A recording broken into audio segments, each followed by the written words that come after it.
Sinners and saints, dust off those horns and halos. It's time for Alan After Dark.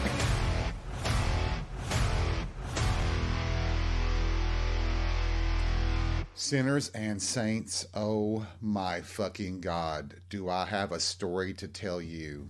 I was going into one of my favorite restaurants, and you know how they're structured now. Usually when you go in, there's the bar area that you'll see kind of first. And when I walk in, waiting for the host to come over to seat me, I look over at the bar area, and I am telling you, I don't know what sports team that they play with or play on, but that was just a smorgasbord of studliness sitting at that bar. So when the host comes over, I just say, I'll just sit over in the bar area.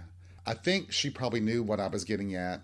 So I went over and sat not too far from where all that manliness was situated. And oh, sweet Jesus, I could inhale the testosterone. It was just oozing off of them, that luscious man musk of athletic studliness. God, I just wanted to eat their jock straps right there. The bartender finally comes over to ask me what I want, and I'm like, I think I'll just have the sampler platter. He's like, what? He finally turns and looks at what I'm looking at, and he goes, oh, I'm sorry, those aren't on the menu. I'm like, well, god dang, I thought this was the buffet restaurant. We did it. We got through Christmas. Oh my God, I can't believe that's over and done with now.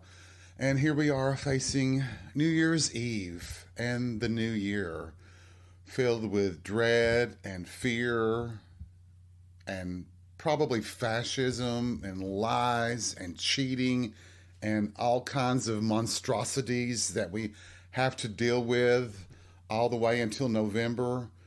There may be the largest exodus of people leaving the United States in the history of the country's existence, but I don't know. Anyway, how you doing? I hope you're feeling great and feeling sexy. I know you are. I know you're looking good. Are you getting ready for your New Year's Eve celebrations? Are you going to kiss the one you love or blow somebody in the bathroom of the party you're at? I'm just curious. I intend on doing both myself, or maybe more. It depends on how much booze I've had, and yes, I just said booze, or maybe how much champagne I drink. If it's the good stuff. That bad stuff, doesn't it taste like pickles? But not in a good pickled tasting way. It really is a jacked up flavor, isn't it? But good champagne, slap my ass and call me Judy, I'm telling you. I guess I should have clarified there. When I said kiss the one you love, I meant kiss them at midnight. I'm sure you don't kiss them any other time, especially if you've been together for more than 6 months. You're a married old couple at that point, right? But the blowing in the bathroom, that could happen at any time during the night. Just kind of swim and thrash through the crowd just to see if there's any bites. Wow, I just described Jaws again, didn't I? I am really hung up on that, aren't I? It's getting a little disturbing, I think. I remember going out all the time for New Year's Eve, managing to make it until midnight, 1, 2, 3 o'clock in the morning, and hoping you wouldn't get pulled over by the state patrol. These days, I just don't have the inclination to spend the entire night out partying, even though it is New Year's Eve. I've found that celebrating the change in the year, that if I was superstitious, obviously doing that hasn't brought me any good luck, so why should I keep doing it? But you know, at my age, waiting for the ball to drop, that has a totally different meaning now. I'll just be lying on the couch with my blankie and probably some Thai food, trying to prevent a massive hangover the next morning. But what else is new, right? So I guess if I want a New Year's kiss, I'll have to do it before midnight, probably around 9:30 or 10, then get my ass home or to the Waffle House for cheese omelets and something else that'll probably kill me.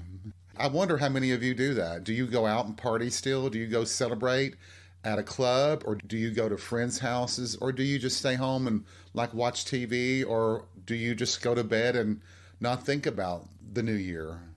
Does it carry as much relevance as we get older? I guess the thought of just being alive is supposed to be enough reason to be grateful, but fuck that. But then again, I don't sleep well enough anyway, so I might as well just be up and at 'em. I think I'd probably sleep better at a bar than I would in my own bed. What's up with that? Well, what's up with that is that it's insomnia, but I'm just saying.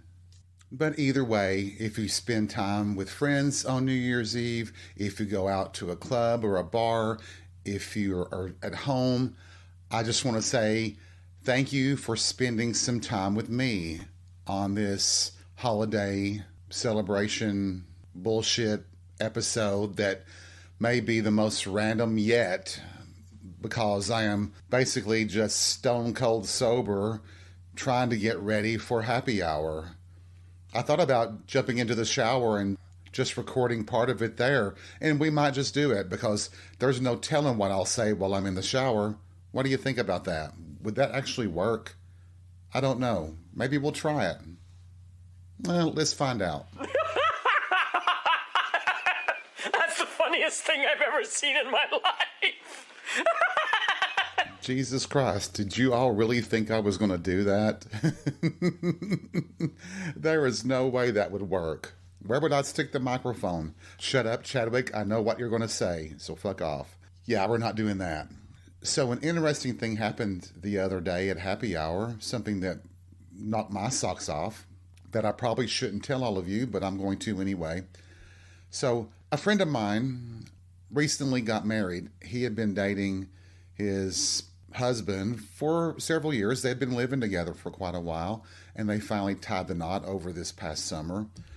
But when I first saw them together, I kept thinking that I knew my friend's fiance. He looked like someone that I remember from my days working as a server in the bar. But I kept telling myself, there's no way it's the same guy. They just would not have anything in common that I thought. But anyway, at happy hour, my friend comes in, surprises all of us that he's there with his new husband. And I'm like, hey, what are you doing here? And he just said, well, they were in the area and they just decided to come over to have a couple of drinks. So they sat down and there was a group of us and we were just sitting there and chatting. And every chance I got, I would steal a look at his husband. And I kept thinking to myself, there is just no way this is the same guy, even though the likeness would be uncanny. It would be like one of those things where you would, they say that everybody has a twin somewhere in the world. Well, this dude would have a twin in the same town. When they left, they said their goodbyes and they left. I asked my other friends, I'm like, how long has his husband lived in? He moved here from somewhere, right? And one of my friends said, well, no, he's lived here for as long as I can remember. And I was like, well, would he have come to the bar that I worked? And they were like, well, yeah, he was there all the time. And then it just kind of hit me like a thunderbolt. Oh my God, it is the same guy. I have gone home and 69'd with my friend's husband. Now, granted, it doesn't matter. I'm talking about years before they even dated or probably even knew each other. So, I mean, it doesn't mean anything, but it's just so funny sometimes how small the world really is. What would be the odds that my friend, who I've always lusted after my whole life, but we're just friends, we've never done anything, maybe a kiss once, that I have fooled around with his husband? Granted, neither I or his husband will ever say anything, and there's no way he'll figure out from this podcast who I'm talking about. Most of them don't listen. It was a bit of a shock, but you know what? It's not a surprise that we might have hooked up, is it? A smaller gay community? Yeah, odds are going to be in our favor that it could happen. But damn, small world. No pun intended on that, by the way.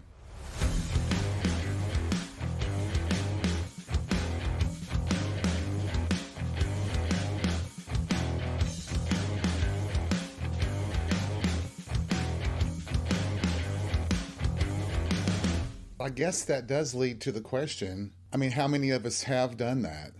It is a small community where I live, and the likelihood of you hooking up with somebody is actually pretty high. Does it matter? Would you care about your fiance, your boyfriend, your husband, who they had hooked up with 15 years ago? Does that really matter? Does it? I'm not so sure that it does. But like I said, in this small town, the odds are that yeah, you're going to have hooked up with some guys that are now in committed relationships.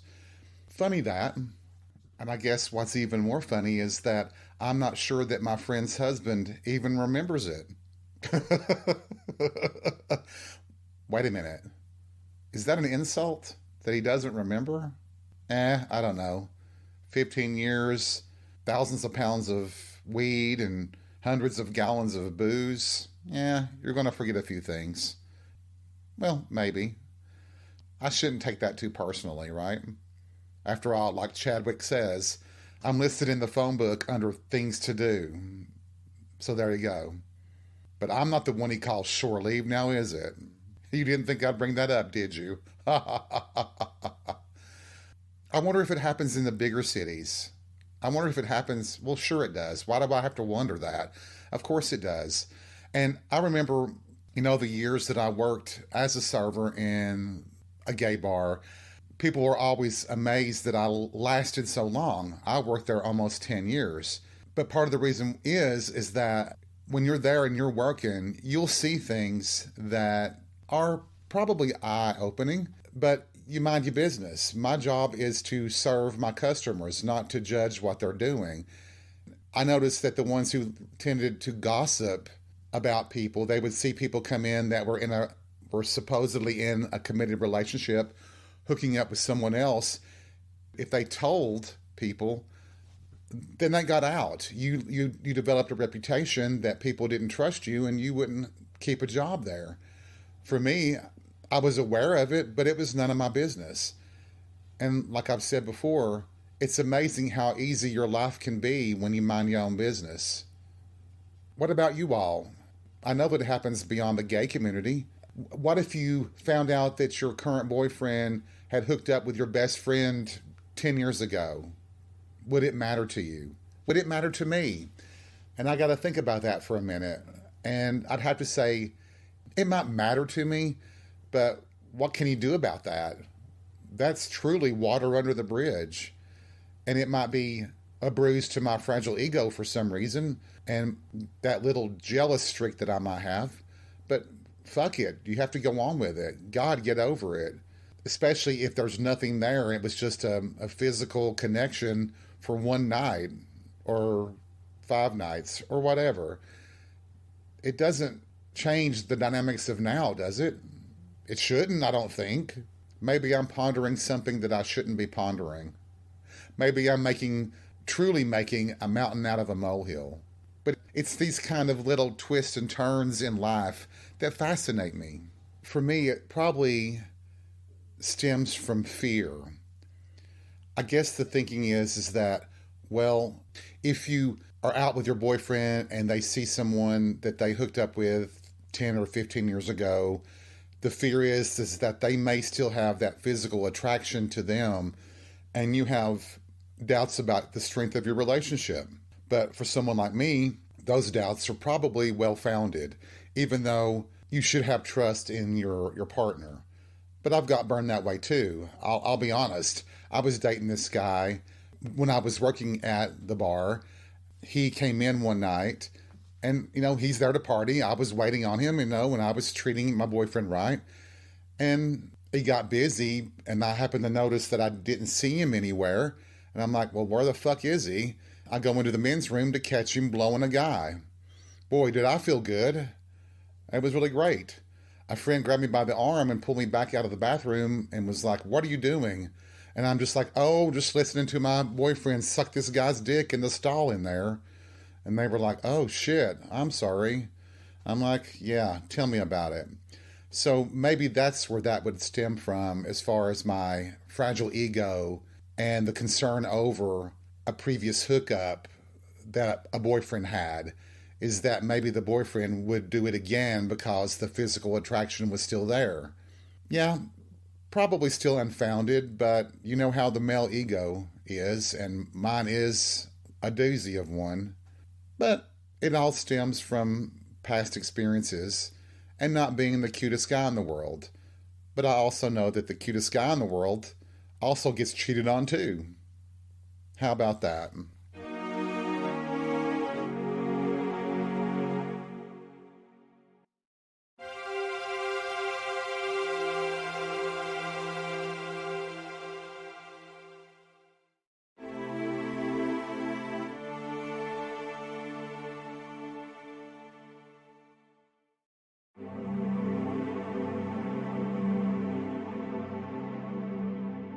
So I got to tell you about the dentist visit.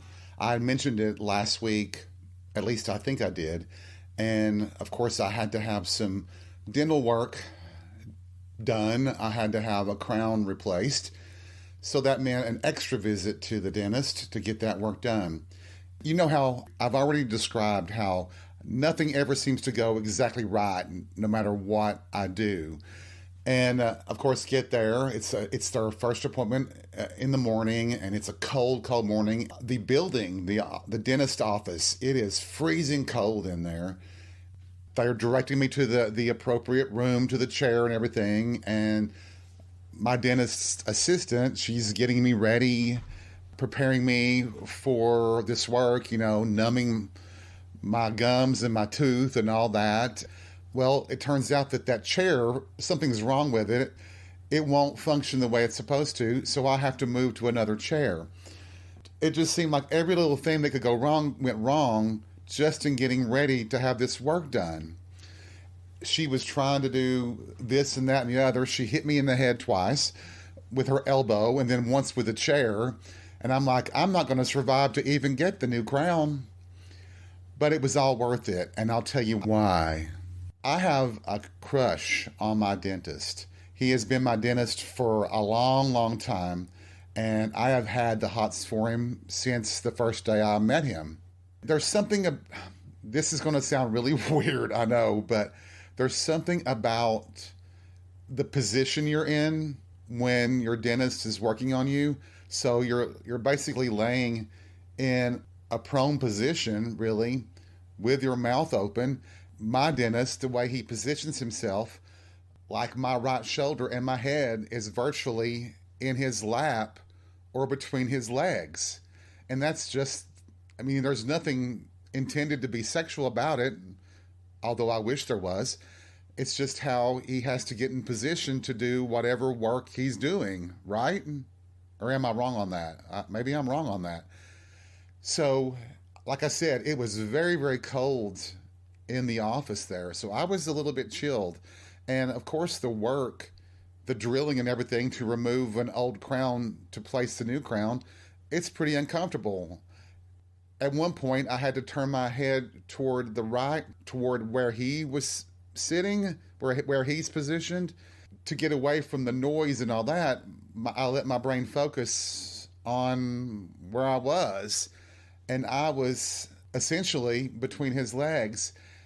I could feel the heat coming off of his body from his crotch. And I was doing everything I could to, well, let's just say if it wasn't for all that grinding of that drill, that I would have been popping the biggest woody in the history of mankind. And it was one of those things where if I could have, I would have just went, and bit right into him. God, he just turns me on so much. And I know that I had said that he is the one man that I've always dreaded being in my mouth. But honestly, that's really not true. And especially when it's just a regular cleaning and checkup, and he makes you stick your tongue out, and he grabs it and pulls it and looks both ways. I'm like, damn, that's kind of hot. So leave it to me to be a pervert in the dentist chair getting drilled in the mouth when I prefer it was being drilled a different way. I just wanted to share that. I thought you all might get a kick out of that. But he is just deliciously hot. He has a beard with a little salt and pepper. He let his hair grow a little bit longer during the pandemic, and he's trimmed it back just a little, but it's still, he's a little bit grizzly. I guess, can I use that word there? So he's got that really butch look and attitude, being in that position so close to his, man candy. It just made it worthwhile. And when he's in there working on it, he says, well, Alan, I see a problem. And I'm like, oh shit. I said, are you going to have to do a root canal? And he's like, oh, no, not that. But the crown beside this one, I see some damage on one side. So we're going to have to replace it, but I can't do it today. So you're going to have to come back next week and replace it. And I'm like, well, at least it's not a root canal. And I have the position I'll be in between his legs to look forward to. I guess I'll call it a lose-win in that situation. And it's a good thing I'm not under some sort of drug influence, because I probably would try to bite his crotch. Nom, nom, nom. What? Yes, I might be drinking, okay? So fuck off. And that leads to another memory of a different type that involves a doctor, but I had to have surgery to repair a hernia. And of course, the way our insurance works in the United States, you have to have a referral from your regular doctor. Well, at least I had to have it then. The surgeon that I was referred to say that he was hot is an understatement. Thick, dark hair, one of those like 5 o'clock shadow beards that was just a little bit thicker than that. And when I met him, he was in scrubs, and I could see tufts of hair peeking out from the t-shirt he had underneath the scrubs. And I'm like, oh, sweet mother of God, he is fucking hot. And if I was going to compare him to someone else, do you know Matthew Fox from the show Lost? That would be what he looked like. So I knew I was going to enjoy him being inside me. I mean, inside my stomach to fix the hernia. Anyway, so after having the surgery, you are kind of limited to what you can do, and that includes sexual activity. So I went without doing anything for a while, and I had to go back and have a checkup with the surgeon, with the doctor. And so I had not done anything sexual, so I was pretty much wired, excited, so to speak, to see him. Well, actually, I was already pitching a tent just in anticipation of him coming into the examination room. And he, of course, comes in the room, and I have to take my shirt off so he can examine the wound to see how it's healing and to remove some stitches. And he is down there. He's like, Alan, that is really healing nicely. You are really healing very well. And he was breathing on my stomach. His elbow brushed against Mr. Happy. And I'm like, I hope he didn't notice that. And I just kept thinking, maybe if I keep sliding up a little bit, maybe he would go down on me or something. But of course he didn't. And once he gave me the all clear, that was the last time I saw him. In my masturbation fantasies, I had a really good time with him. But in reality, it just didn't come true.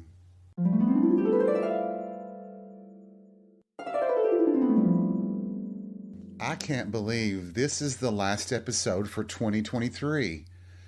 And as I'm sitting here thinking about being between my dentist's legs, I guess we need to take some time to celebrate the year that has been. Let's see, what to celebrate about 2023? Troye Sivan's song Rush, that's worth celebrating.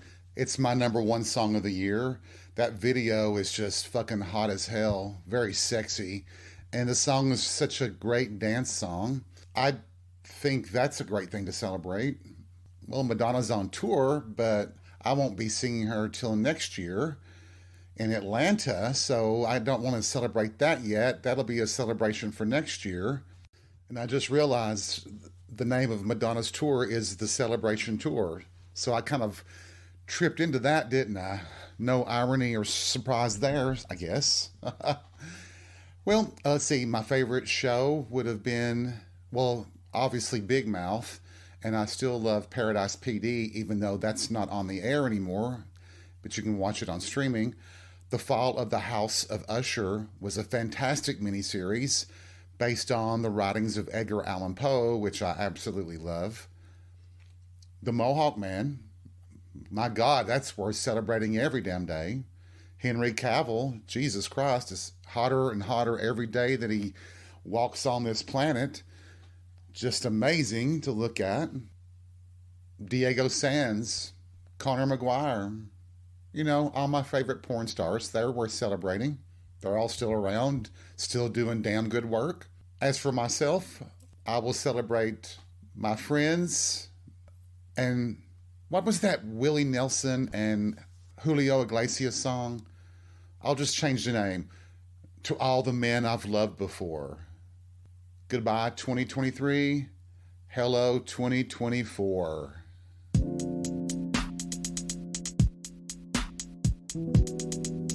Thank you for joining me for this edition of Alan After Dark. I hope you've had fun and have been entertained. Maybe I turned you on this week. I wish you a happy new year. And remember, take life by the balls and be real. We'll see you soon.